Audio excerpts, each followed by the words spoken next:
Welcome to USA Global TV and Radio, where our mission is to provide education, entertainment, hope, and inspiration. USA Global TV and Radio connects you with experts and audiences all around the world every single day to help you succeed in business and to live a richer life. Visit us at usaglobaltv.com to learn about career and life-changing training and mentoring programs like the Listening Mentor. Subscribe to our newsletter to stay informed about our special programs and offers. Discover how you can become a guest on one of our shows or a host or producer of a USA Global TV and Radio show of your very own. That's USA Global TV and Radio, where the doctor is always in.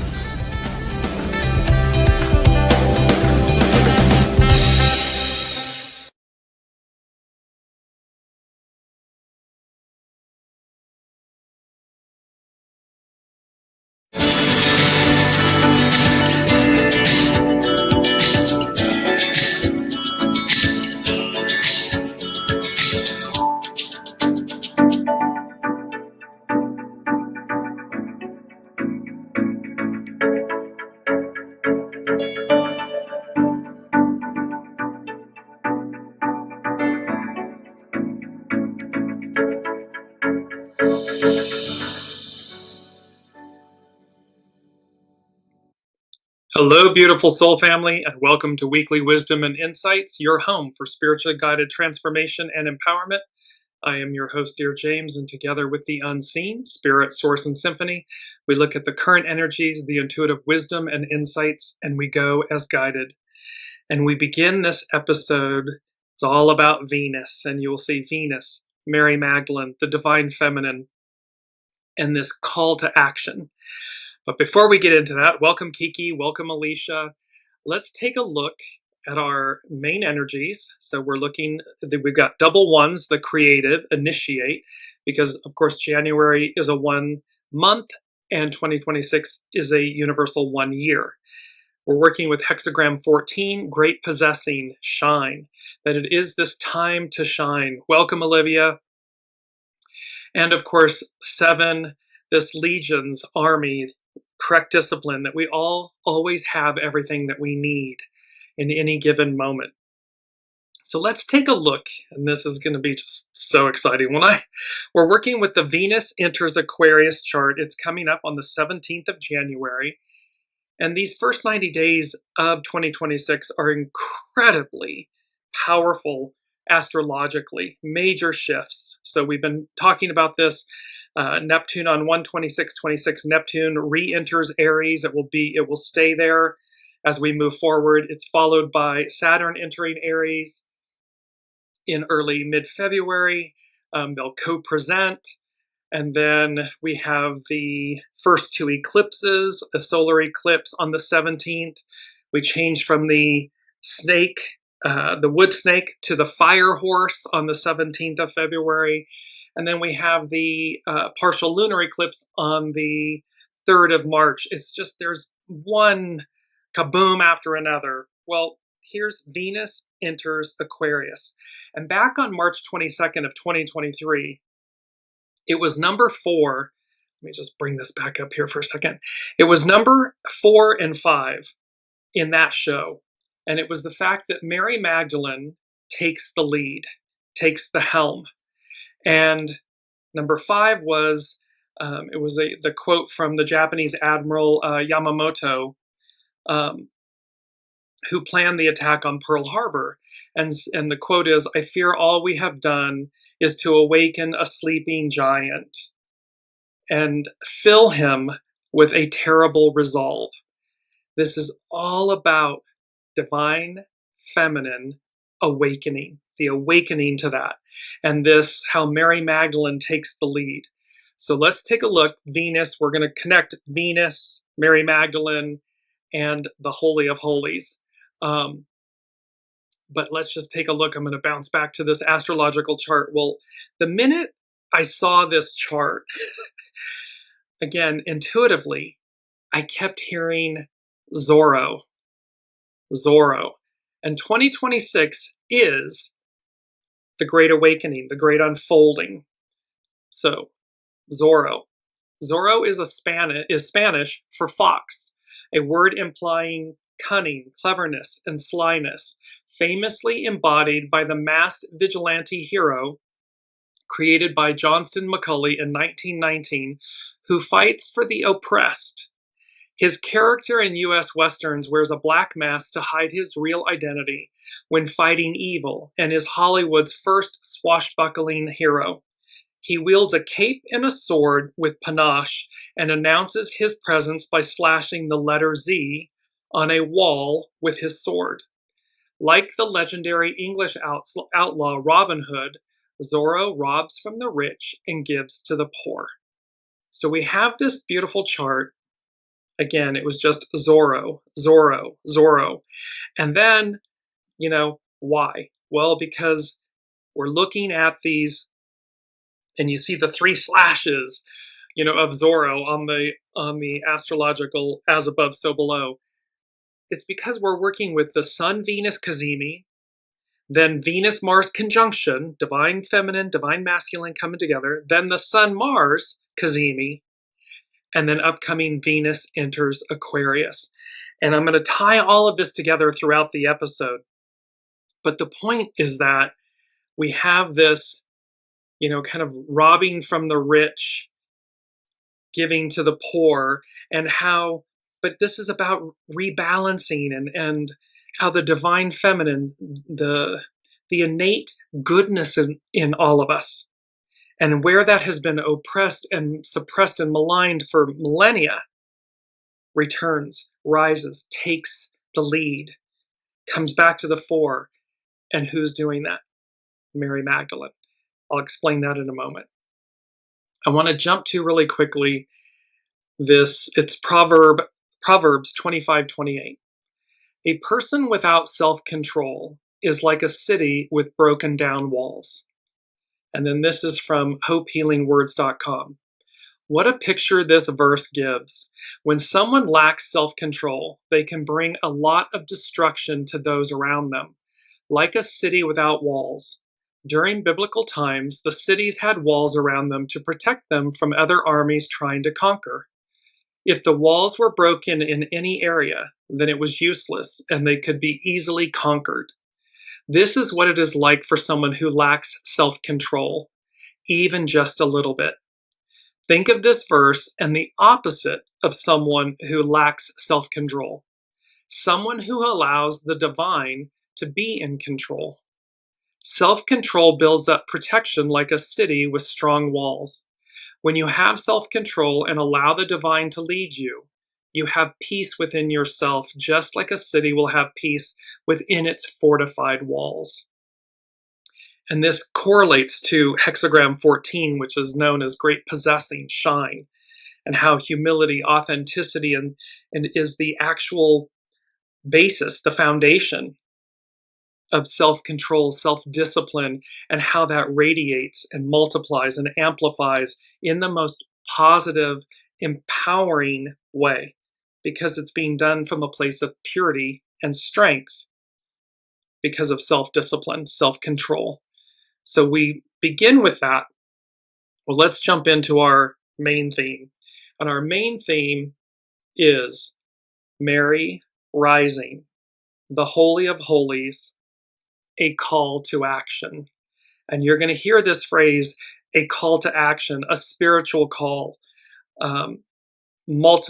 throughout. You're going to see it in multiple different places throughout this episode of Weekly Wisdom and Insights, because that is what Mary is heralding, this call to action. Mary rising, the Holy of Holies. And let me just take us right to our mantra. Our mantra is rise.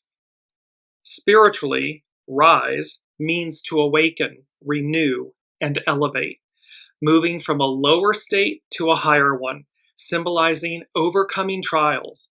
It's a divine call. It's transformation and new life. It's a call to action to step into divine will and purpose, overcome challenges, and radiate spiritual light. We are being asked guided, loudly shaken to this call to action to rise, that we have a choice, and that we do not have to succumb to the shadow, to the goo, to that element of the past that we are facing.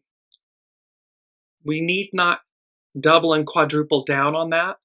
We can turn and pivot. It doesn't mean to ignore where we are and the choices that collectively and individually have led us to this point.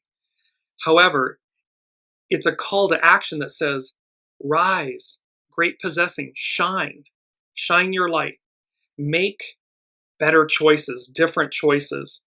And how ZORRO, this Z-shaped, that's coming from on high, and how that's going to rebalance the wheel. Because remember, it's about the Wheel of Fortune.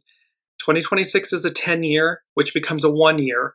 So it is, in the tarot, 10 is the Wheel of Fortune, which means the continuity of life and how the wheel is ever changing and moving onward. Which also brings us into the Magician, which is the master manifester. And so we co-create with the divine. We have all the tools we need within us to shine, to rise to this call to action. And why? Well, because we're meant to advance. That's the moral. That's the purpose of life, is to advance, to evolve, to ascend and transcend. It is not to go backwards. And so again, it's about the illusions, and that brings me to number 1 from the unseen. They said, tearing away, quote, the veil of illusion, we all collectively rise. So this ZORRO, and I'm just bringing this up with all of this, the sun, Venus, and Mars conjunct, having these kazimis being together. And then Venus entering Aquarius, the sign of the future. And how ZORRO, how in Roman times or Greek times they would have said, and how the gods, God, the as above so below, the unseen is saying, we've got you. We got you, boo. We've got you all.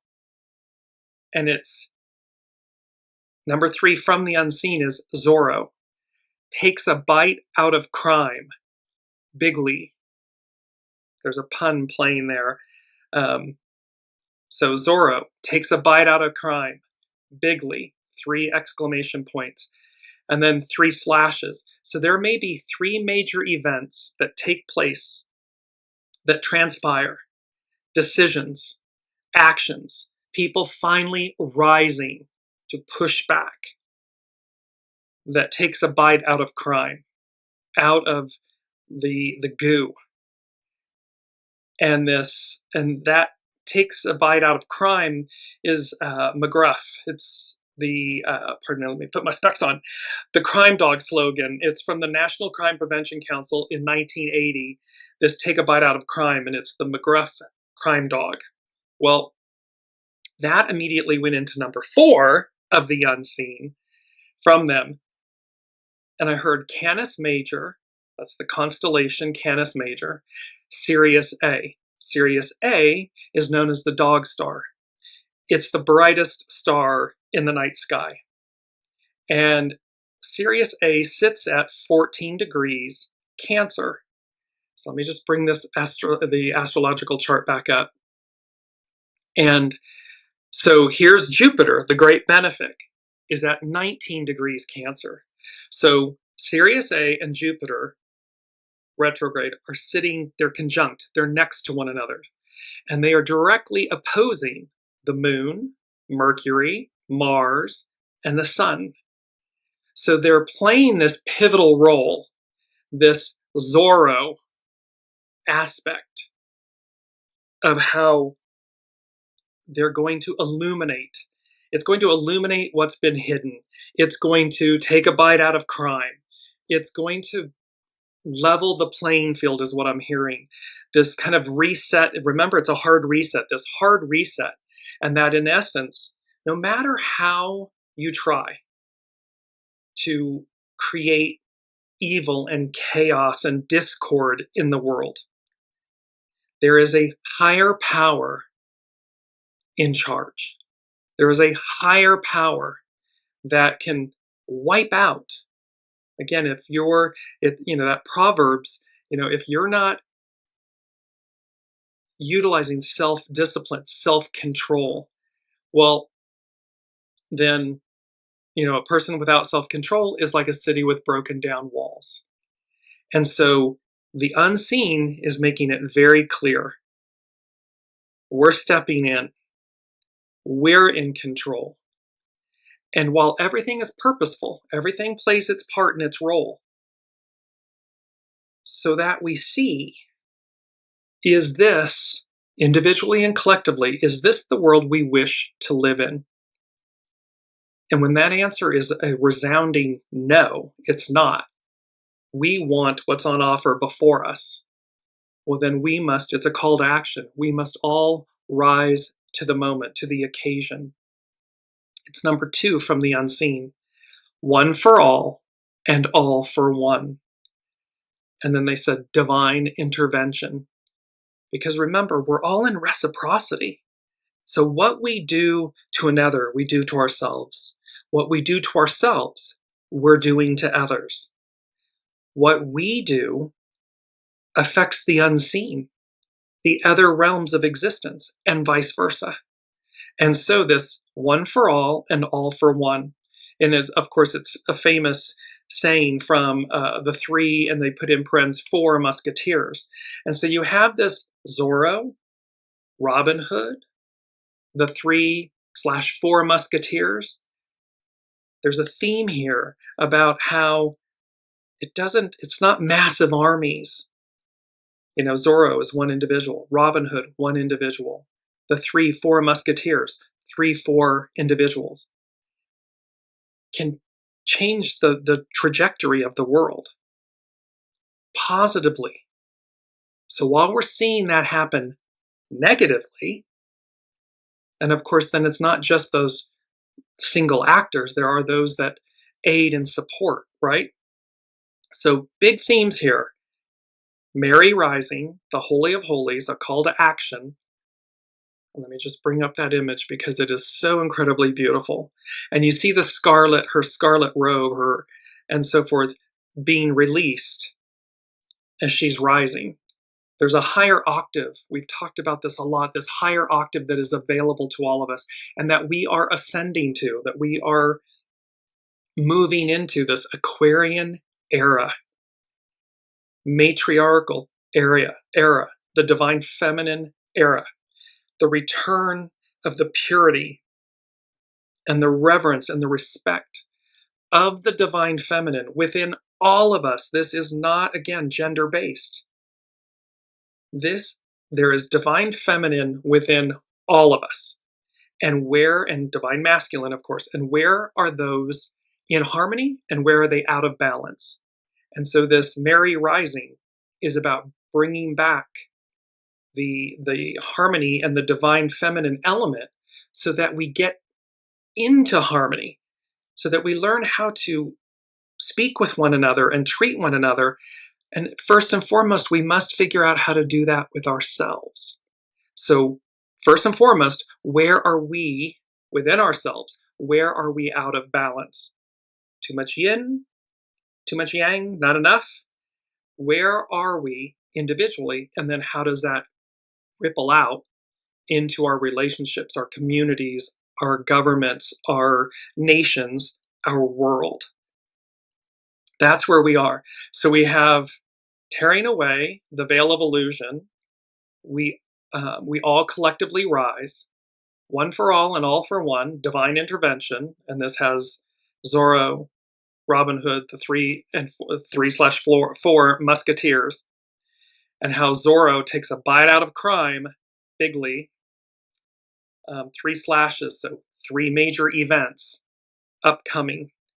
And this Canis Major, Sirius A, how Sirius A, the star, is conjunct Jupiter.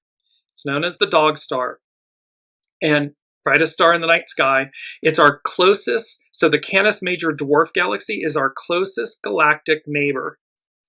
And how this conjunction and what's happening with all of this, and the unseen said, get ready to rumble. Well, get ready to rumble. It's a famous catchphrase of boxing announcer Michael Buffer, signifying the start of a fight or competition, originating from Muhammad Ali's Rumble, young man rumble, and trademarked by Buffer, becoming a massive cultural phenomenon used across sports, entertainment, and media for decades. Here's the important, to build excitement and signal impending action. So here the unseen is talking about Canis Major, the constellation, our closest galactic neighbor, Sirius A, the brightest star, conjunct Jupiter, the great benefic, ZORRO, Venus entering Aquarius, and all of this, and the Cazimis, and this get ready to rumble, this trademarked announcement to build excitement and signal impending action in a positive way. We see some impending actions that could be very negative, catastrophic, creating further chaos. But the Master Weaver, the host, says, not so fast. Not so fast. So let's jump into, and I want to tie this in. Here's Chani Nicholas, the astrologer. This is from her, the weekly issue number 98. Welcome, Elizabeth. Sorry, let me just see. Yes. And Chani Nicholas is talking about endings equal new beginnings. Ready those finishing touches. It's time to get your projects into tip-top shape. The beginning of the week brings inspiring combos, new connections, and the motivation to wrap up old business. Hint, for best results, mix work with play. When Venus, the planet of fun and relationships, enters Aquarius on Saturday, the 17th of January, our focus shifts to our communities.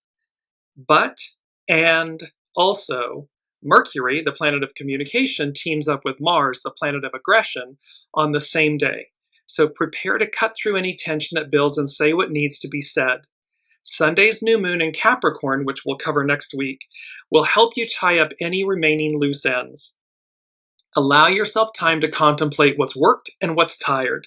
Then outline your next goals. See, again, we're out with the old, in with the new. This is from last week's, that was a blank slate, 2026, a blank slate.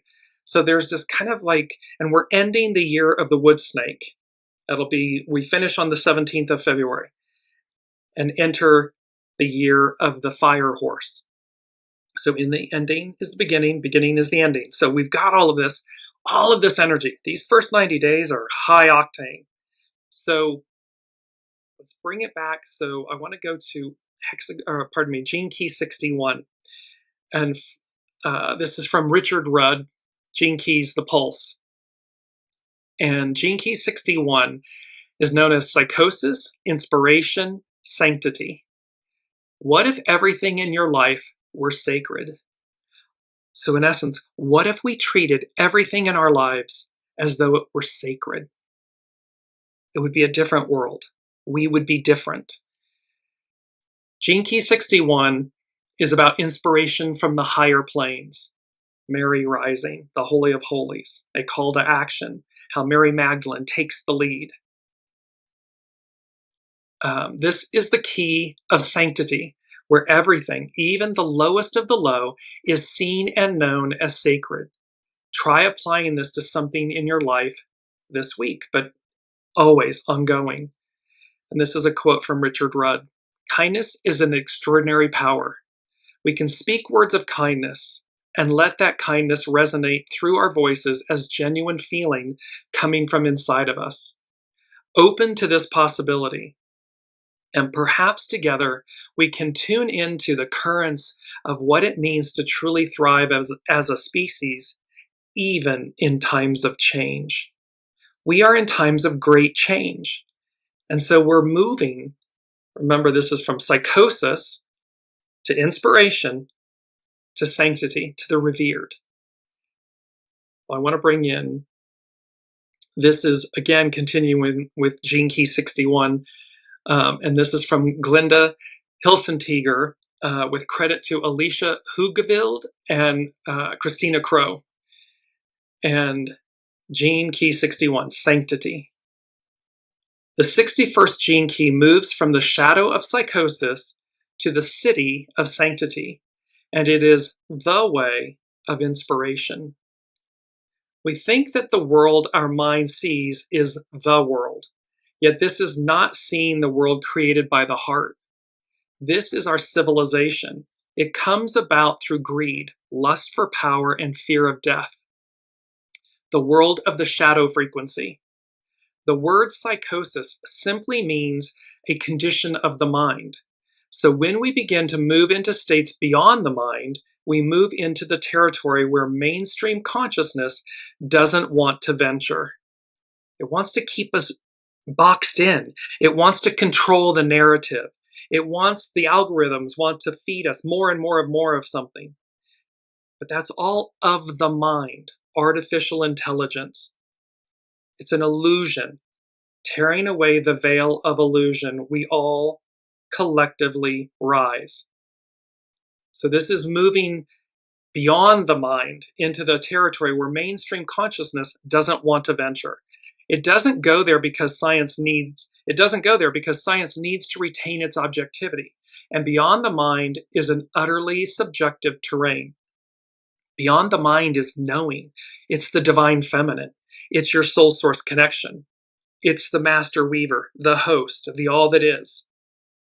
And when we put the ego, mind, personality, human in the sidecar, and we listen to our soul, that which is unseen, but it's all present, it's all knowing. And it is our internal knowing, gut, instinct, intuition, knowing. It knows. It knows true north. When you're working with the shadow of psychosis, look carefully at the thinking that you hold dear. Look at everything you've learned and know that this is a journey of unlearning. The knowledge can be useful. It can be beautiful. It can take you right to the edge, but it cannot take you across the abyss of death. So, be gentle with yourself and be crystal clear about your own mind. It isn't the enemy, but it isn't here to protect you either. We tend to use it, the mind, to try and make us feel safer. Yet if we don't feel safe, it's because we aren't accustomed to states beyond the mind. When we're afraid of the unseen, our intuition, our soul source connection, and we simply reside in the mind, look what happens in the world. That's because it's devoid of the divine feminine, the intuition, the knowing, the soul, that nourishment that guides us to do no harm, to love thy neighbor as thyself, and thy God, the unseen, above all other. Inspiration serves to loosen the hold of your mental constructs so that you can open and expand your capacity for love. Being inspired is listening to that which comes from within, from beyond the veil. It's allowing that to re-imprint your awareness with its truth. The secret to this gene key and to all of life is the beauty, wonder, and the healing power of creativity. The great creator, this is the one card, the magician, that we're co-creating with the divine, from the divine. And when we allow that to come through us, to permeate, that was our key word last week, when we allow that to permeate our being, anything's possible. And in the highest octave, the highest purity of that. Creativity soothes the mind. Music especially is the greatest salve for a troubled soul. Playing, listening, singing, it doesn't matter which. Music allows, it's music of the spheres, music, it's numbers. So music allows the mind to find its natural geometry, its harmonic basis within the world. The gift of inspiration is playing with the music of creation, whether it's dance, art, building, gardening, cooking, anything that has heart. that is attuned to a higher harmonic principle. Music has the power to move people, to lift us up, to excite us, to invigorate us, to care for us, comfort us. To be inspired means to be filled with the breath of life, to allow your soul to express its deepest longing, meaning its deepest purpose, its deepest value, to experience what it feels like to be divine. The 61st gene key looks for the sacred by creating it. It seeks the holy. It aspires to become empty in order to be filled with the divine. And only if you've cleaned the inner temple can the higher emanations enter. This is about emptying the vessel, honing and polishing our stone, making space for the new, making space for the divine. Because again, if we're locked in our ego, mind, personality, human, our thoughts, and those thoughts are impure, destructive, we bring more of that to us. However, when we connect to a higher octave, a higher power, and we make space for that to enter, then it becomes all encompassing. It permeates. So even the smallest speck of fear will keep the divine from entering. It takes courage to follow this path. It's a lonely but lovely path. This is that path where we're threading the needle. It's that very fine path, the path less traveled.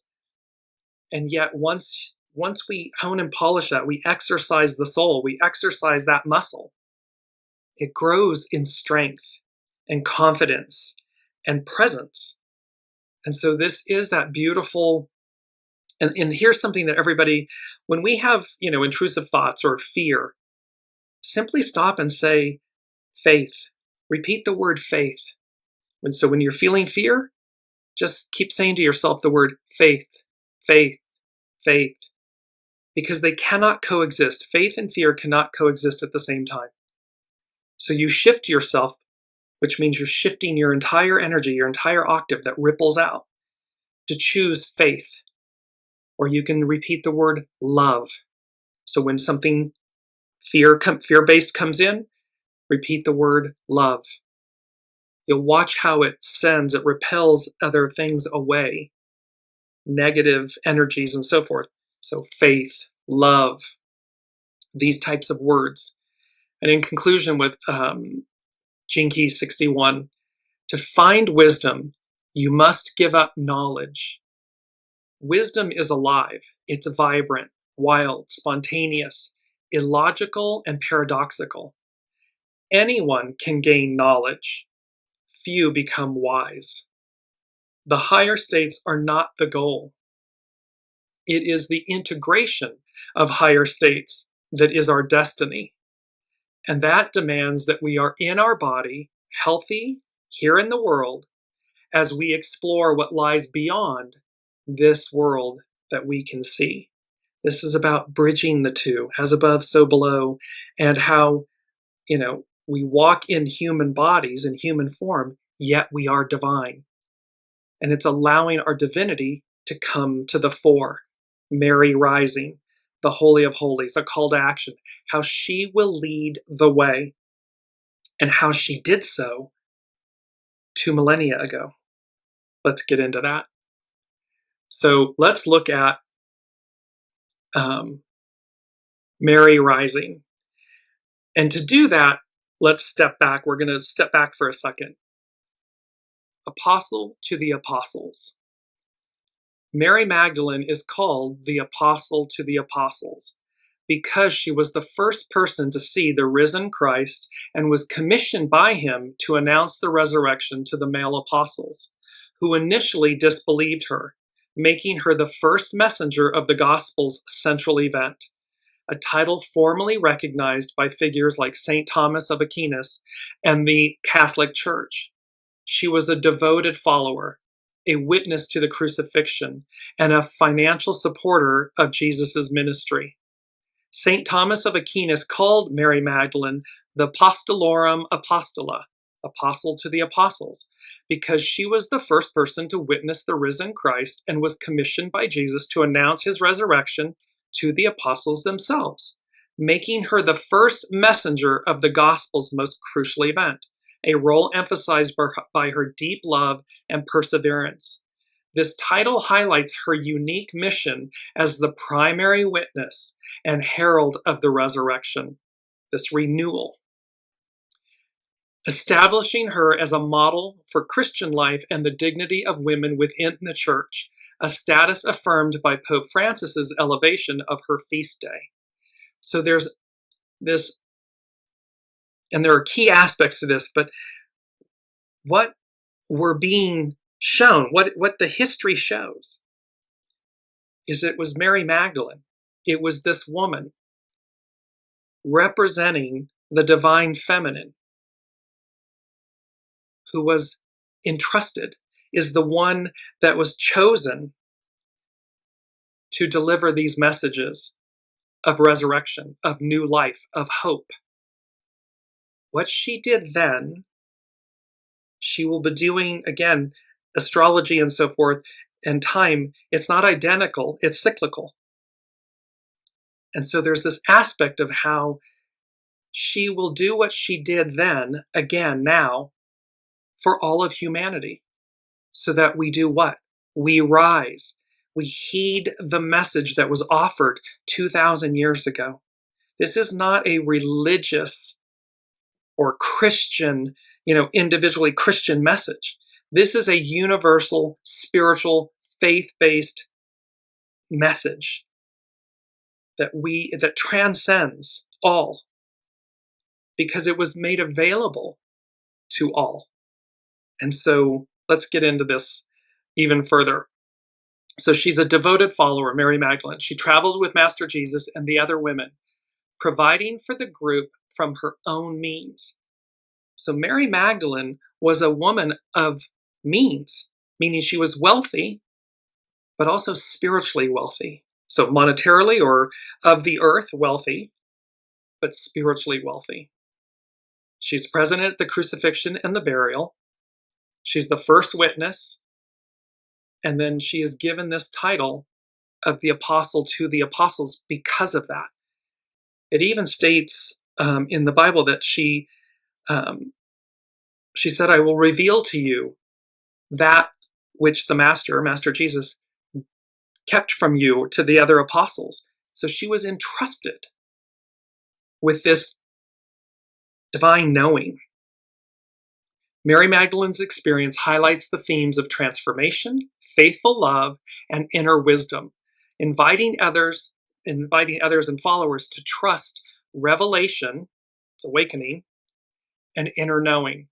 Her story underscores the importance of women in early Christianity and their direct encounter with Christ, Master Jesus, even when challenged by male disciples. So here, look at the four. So we've been in this era of patriarchal Piscean rule, and how the divine feminine has been challenged, and how we've all been, shown to how to dim that light, the light of the divine feminine. And yet it's one of our greatest gifts, is this intuition, this knowing, this nurturing nature, this birthing of life that comes through the feminine. Now we have Venus as Mary Magdalene. We're going to tie these two together. So the connection between Venus and Mary Magdalene arises from shared symbolism.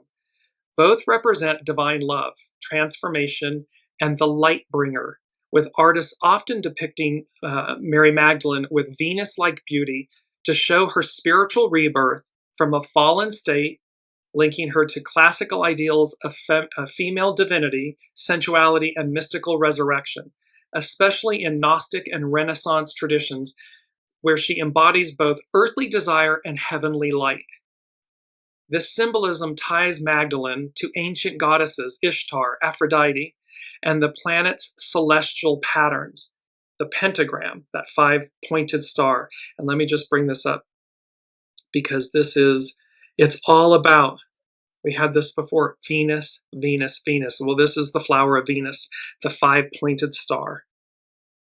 And how in Renaissance times and especially in Gnostic and Renaissance traditions, she embodies this.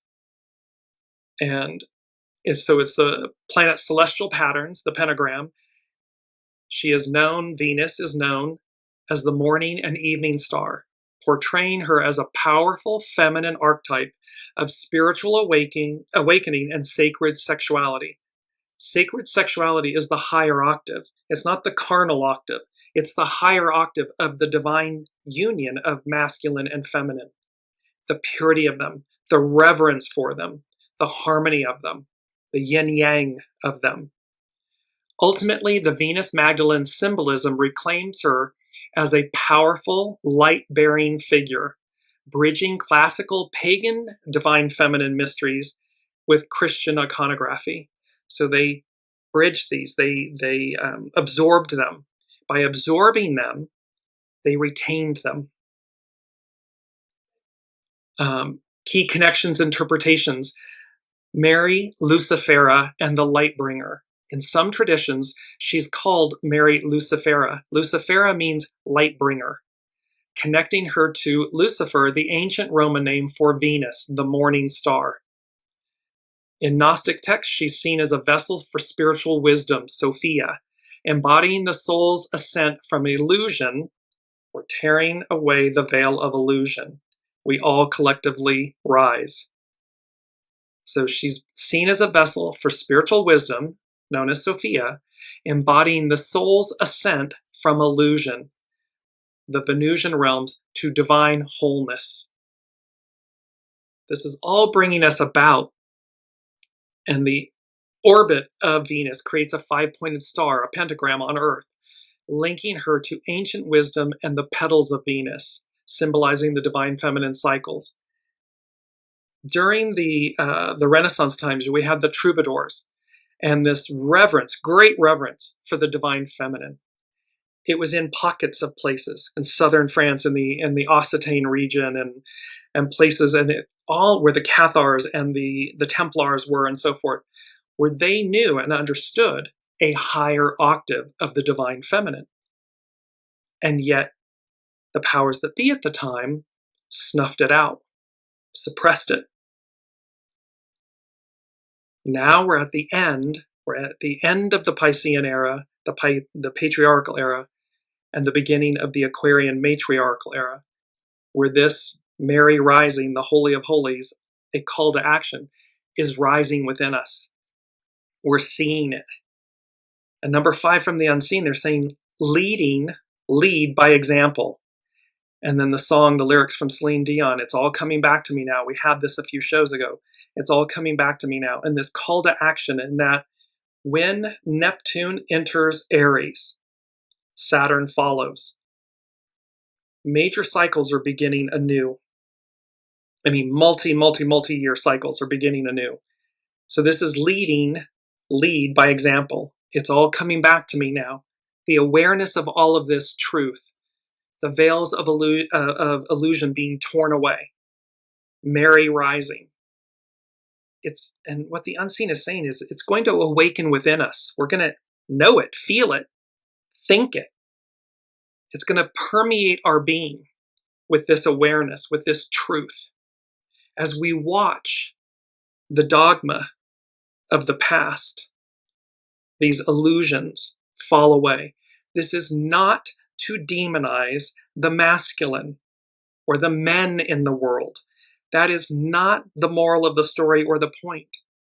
It is to recognize within all of us where our divine masculine shadow elements are overrunning, the asylum, so to speak, where they're creating a false narrative. In Gene Key 61, how we go from psychosis to sanctity, city. It's a call to action. And lastly, in modern interpretations, Mary Magdalene's seen as the divine feminine archetype and the Holy Grail.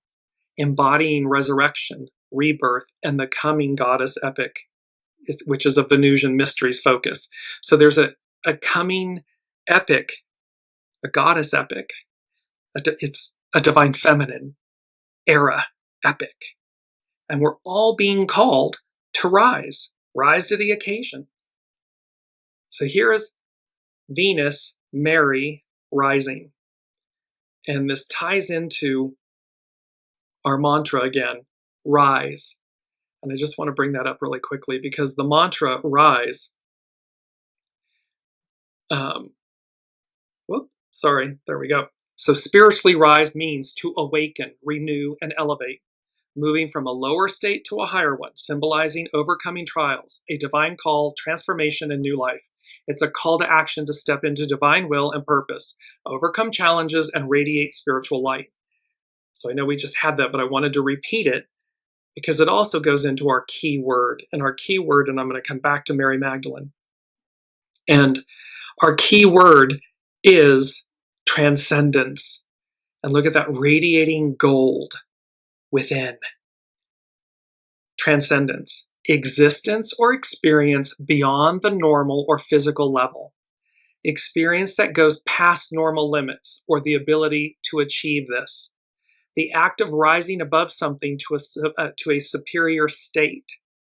Spiritual transcendence means going beyond ordinary experience to feel connected to something larger, like the universe, God, the divine, or humanity, dissolving self-boundaries to find deeper meaning, purpose, and unity, often through practices like meditation, prayer, nature, or art, or music.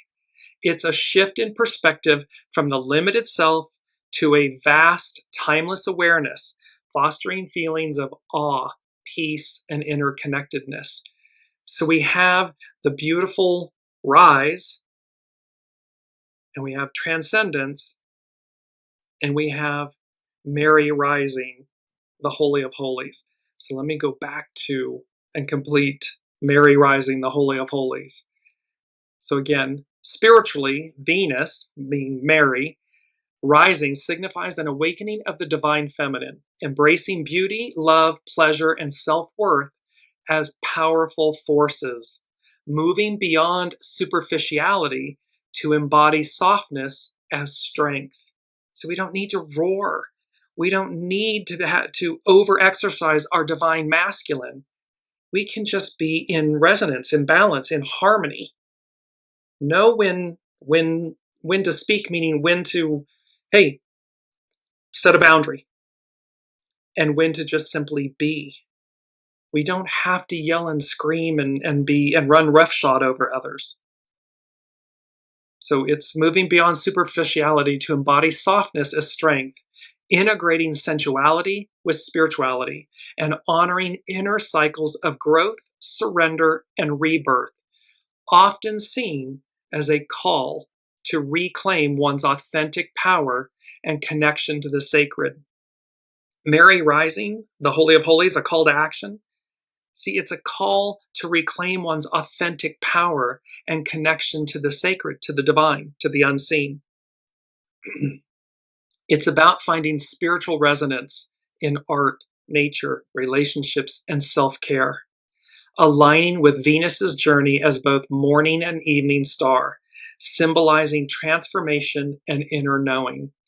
Fundamentally, Venus, Mary, rising is a spiritual call to live a life rich in love, beauty, and authentic connection, recognizing these as divine expressions of self and the universe. It's like when we recognize this beautiful, look at this, this transcendence, this gold within. It's recognizing these divine expressions of self and the universe, and that they're already within us. We come into this life with them. We exit this life with them. They're eternal. It's what we do with them in this life that matters. And so we're looking at all of this. And then the Holy of Holies, we're going to tie this together. So we've now shown Mary as the apostle to the apostles.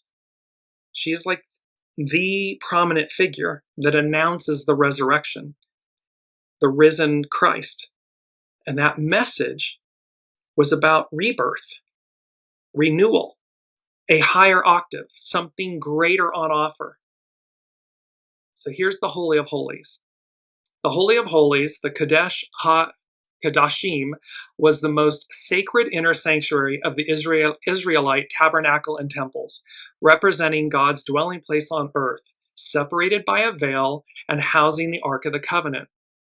Accessible only to the high priest once a year on Yom Kippur, known as the Day of Atonement, to atone for Israel's sins by sprinkling sacrificial blood.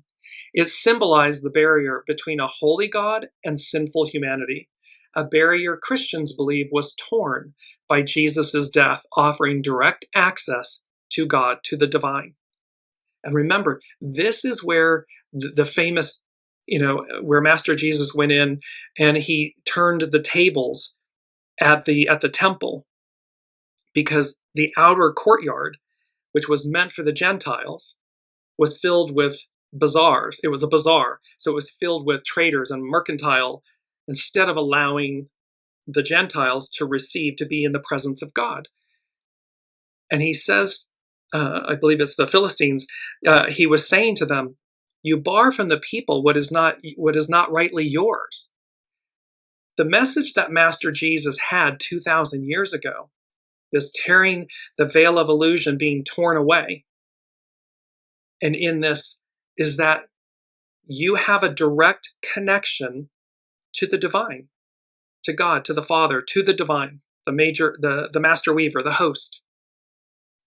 And what is it that we're doing with it? Are we exercising that connection? Are we awakened? How does it change us? This is not, again, a religious matter. Master Jesus was literally confronting the temple priests to say, what are you doing?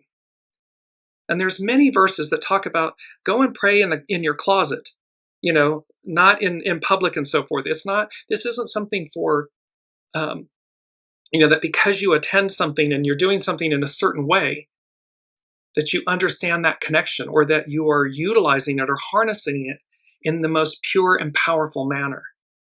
This is all speaking to the fact that 2,000 years ago, he said to the powers that be, the earthly, priestly powers that be, you're obstructing the people from the Father, from the host, from the divine, and they have an innate, direct connection. Mary Magdalene was entrusted with heralding that message to the others. She will do so again now. And 2,000 plus years later, it's incumbent upon us to heed the beauty, the purity of that message, that direct connection. That your soul source connection is the highest connection there is. And when you go direct, you have an unbreakable bond. It's unbreakable regardless. But the point is that, are you aware of it? This is a Mary rising, one for all and all for one, divine intervention. We all rise. We all collectively rise. In Judaism in the Old Testament, the innermost room of the tabernacle and later the Jerusalem temple is where the Holy of Holies is. It contained the Ark of the Covenant, the tablets of the law, and the mercy seat where God's presence, the Shekinah, manifested. Access was strictly forbidden to all but the high priest, who entered once yearly on Yom Kippur for atonement rituals. It marked the ultimate presence of God, of the divine, requiring immense holiness and separation from sin. But remember, Master Jesus tore that requirement and opened the way. In Christianity, Jesus' death is seen as the new access, the tearing of the veil, signifying that his sacrifice opened a new direct path for believers into God's presence, into the divine. Christians believe that believers can now enter the Holy of Holies, meaning God's presence, the divine's presence, through faith. Faith in Master Jesus, faith in the unseen, faith in the divine, and Master Jesus as the ultimate high priest. The veil, a thick curtain embroidered with cherubim, separated the Holy of Holies, symbolizing the barrier between the divine God and man. In Solomon's temple, the Holy of Holies was a perfect cube, symbolizing perfection and God's all-encompassing presence. Now we connect Mary Magdalene and the Holy of Holies. This connection between Mary Magdalene and the Holy of Holies centers on John's Gospel account, where she sees two angels at Jesus' empty tomb, a scene interpreted as mirroring the Ark of the Covenant's cherubim in the temple's Holy of Holies, making her the first to, quote, see God's, the divine's presence in a new, accessible way, thus becoming a priestly figure and apostle to the apostles, who proclaims the resurrection. Jesus transforms the tomb into a new holy space, and Mary, once seen as or mistook as deeply defiled, becomes a model for this new access to God, to the divine, a significant shift from the Old Testament's exclusive priesthood. The priesthood was divine masculine, patriarchal. This was a shift from that moment. It's 2,000 plus years later. And the moral of the story is the divine feminine, she's the one that heralded the message.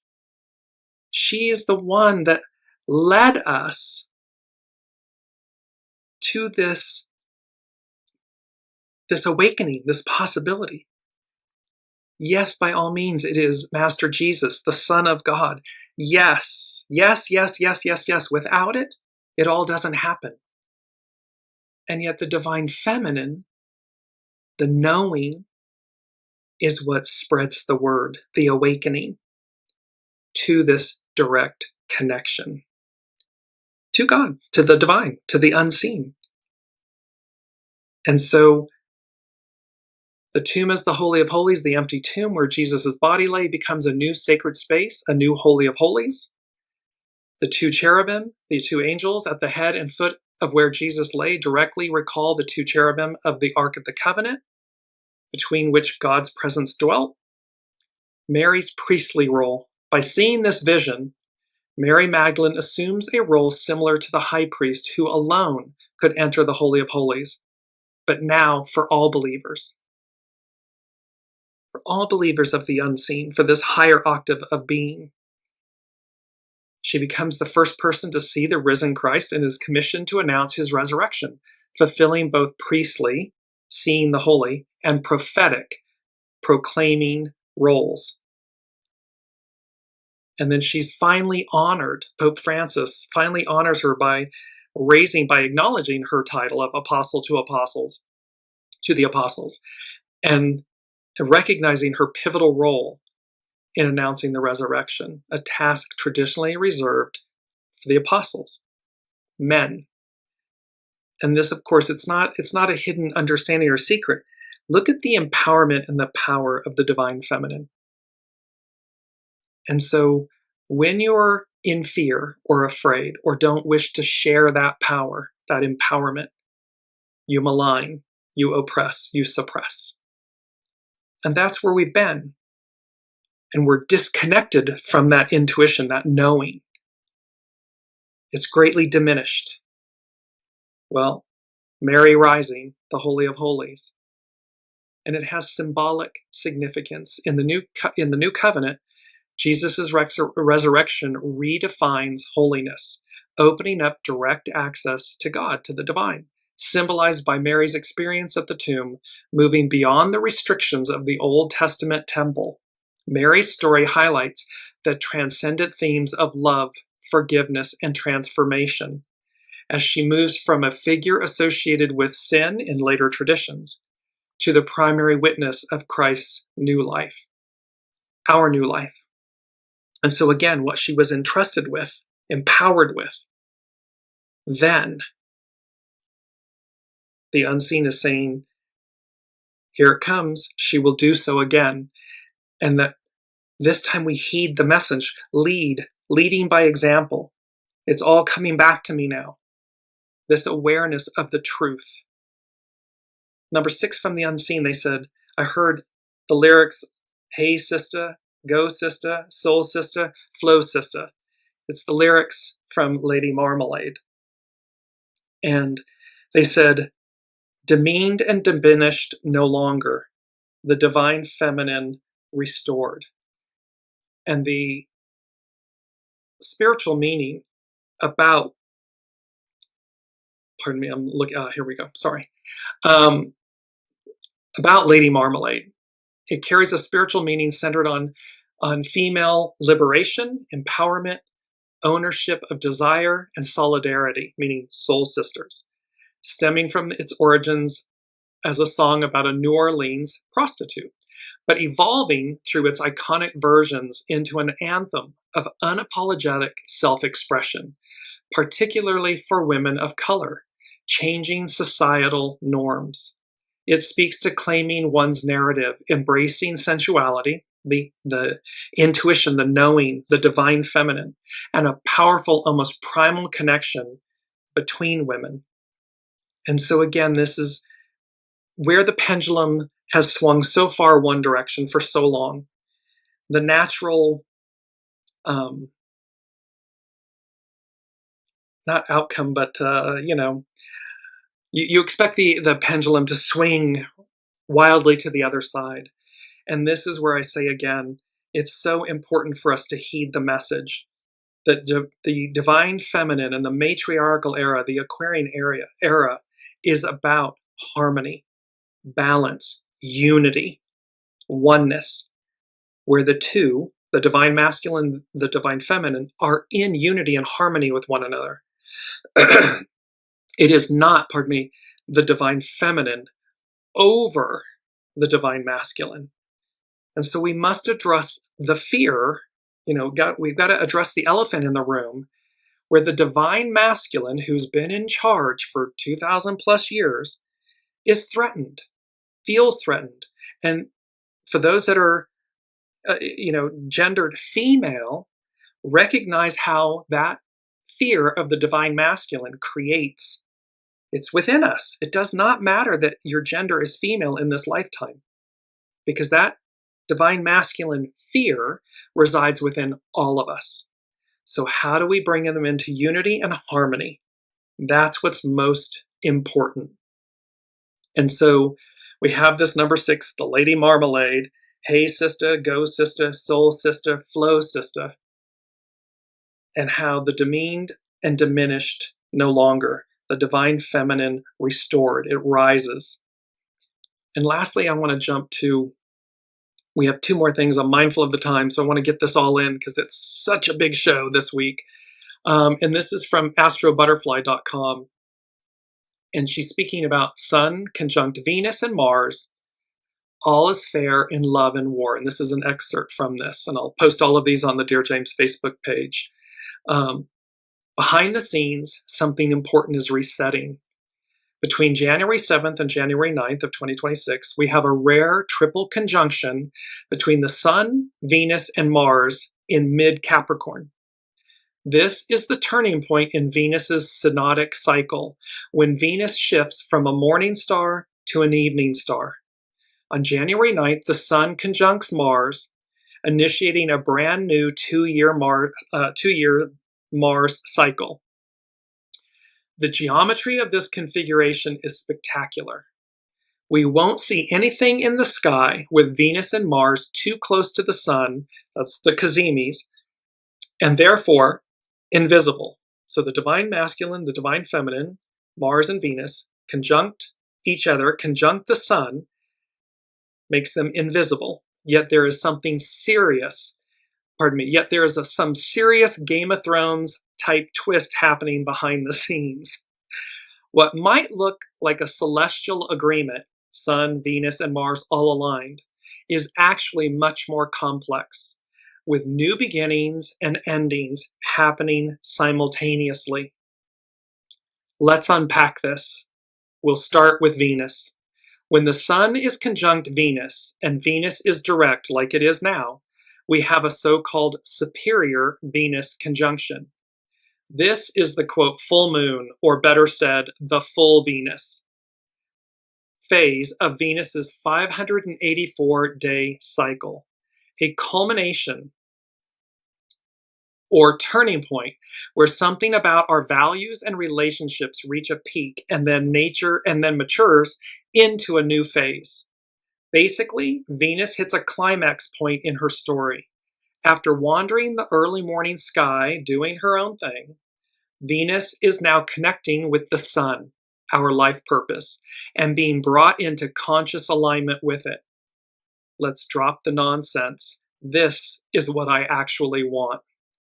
This is less about outer events and more about Venus doing something decisive on the inside. This is an awakening. This is a shift. This is a hard reset. This is Mary, Venus, Mary rising, the Holy of Holies, a call to action. When Venus conjuncts the sun, something clicks. And as a result of this click, we re-rank our priorities, rewrite relationship contracts, and redefine what's worth it and what's not. What about Mars?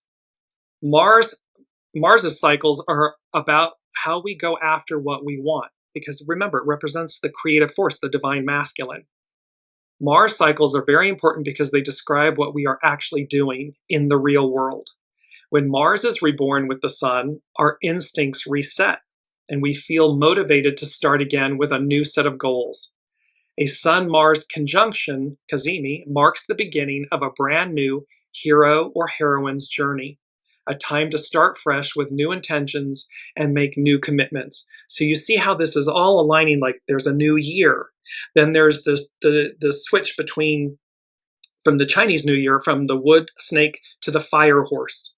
We have Mary rising, the Holy of Holies, this call to action, a divine call.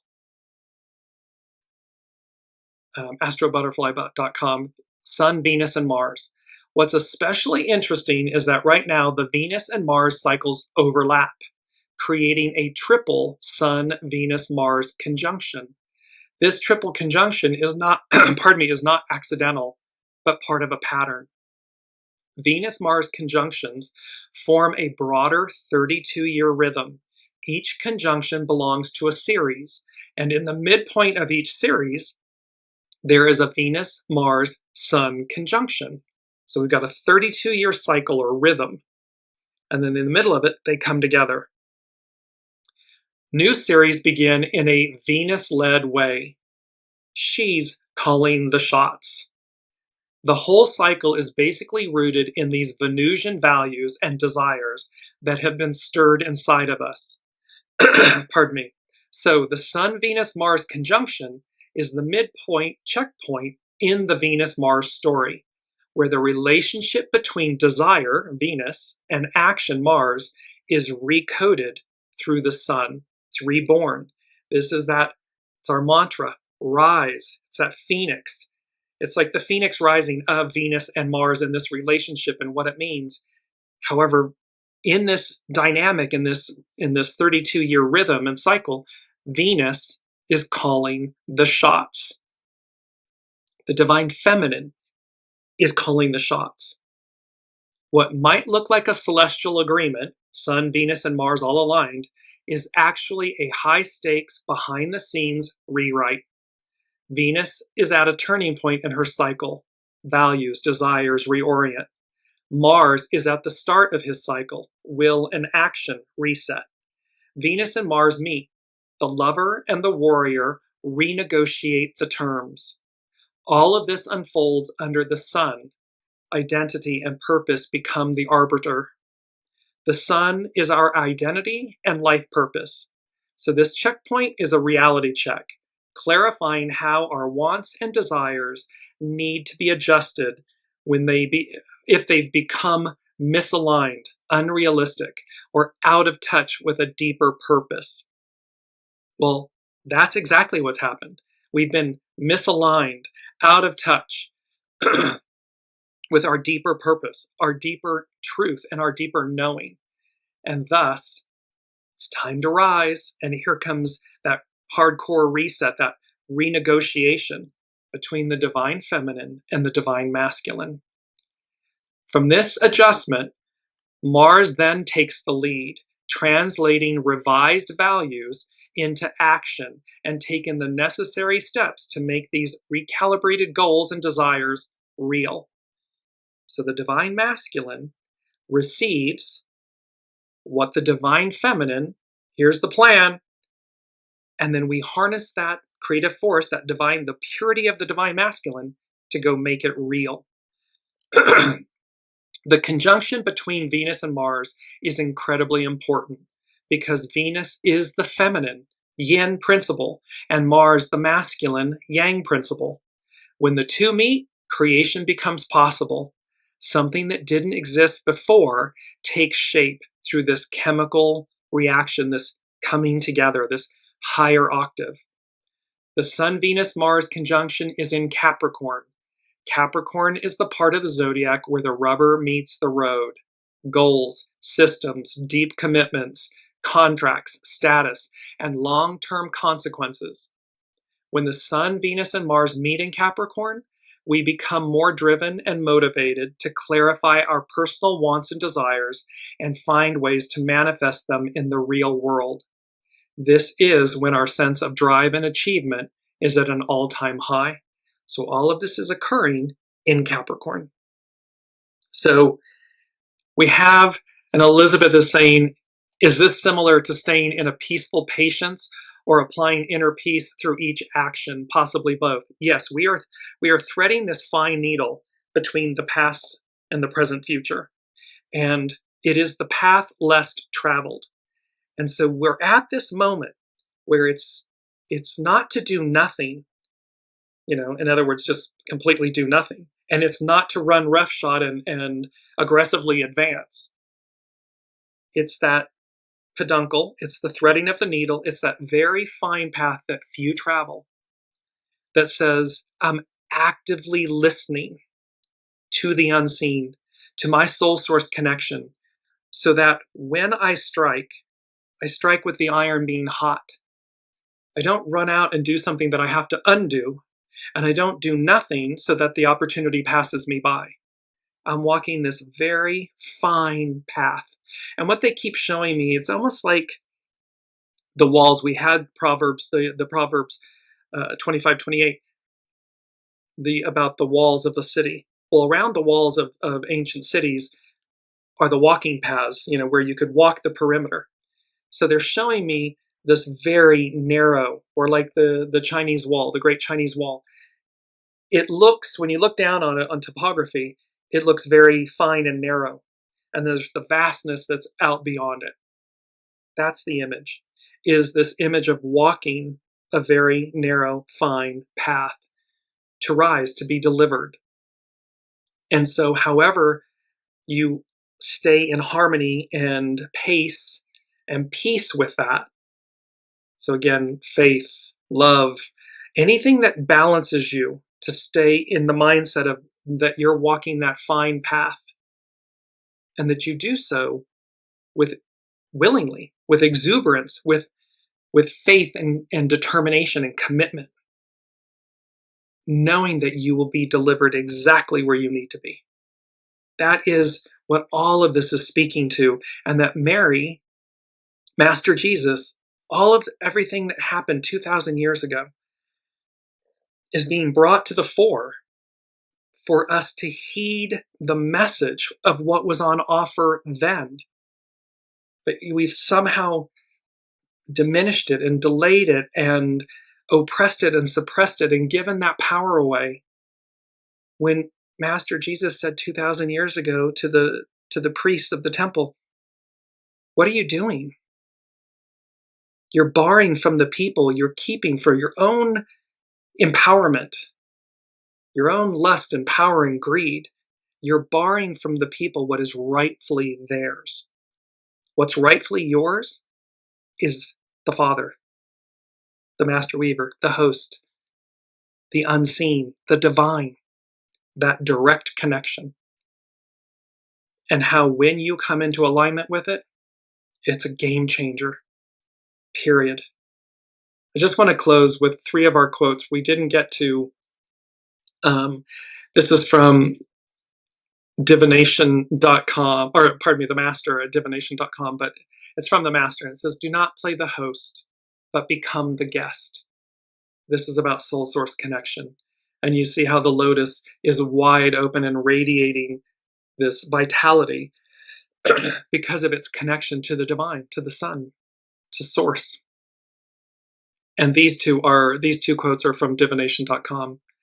At the core of true success lies unselfishness, generosity, and modesty. So at the core of true success, it is the divine feminine. Unselfishness, generosity, modesty, humility, grace, knowing. And lastly, a lasting prosperity is one that honors the highest values and furthers the collective good. A lasting prosperity is one that honors the highest values and furthers the collective good. This is about one for all and all for one.